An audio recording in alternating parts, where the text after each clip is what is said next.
വാഴപ്പിണ്ടിയും വൻപയറും കൂടെ ഉള്ള തോരനാണ് വെക്കുന്നത്. അതിന് വേണ്ടിയിട്ട് വാഴപ്പിണ്ടി അരിഞ്ഞ് വെച്ചിട്ടുണ്ട്, പയർ വേവിച്ചിട്ടുണ്ട്.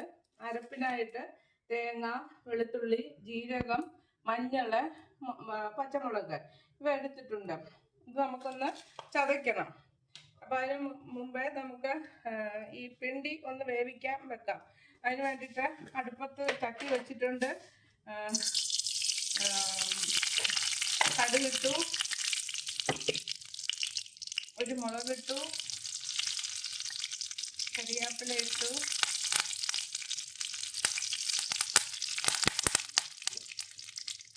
ഈ പിണ്ടി ഇടുന്നു.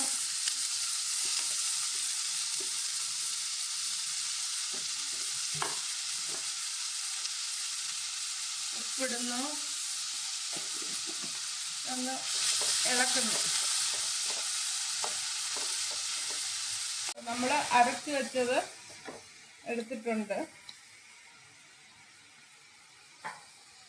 അത് ചേർത്ത് ഇളക്കുന്നു.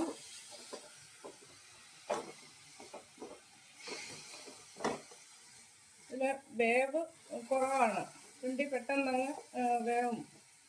അത് ജലാംശം കൂടുതലാണ്, ഫൈബറിൻ്റെ അംശം കൂടുതലാണ്. അതിലേക്ക് നമ്മൾ വേവിച്ച് വെച്ച വൻപയറും കൂടെ ചേർത്ത് ഇളക്കി ഒന്ന് അടച്ചു വെക്കാം.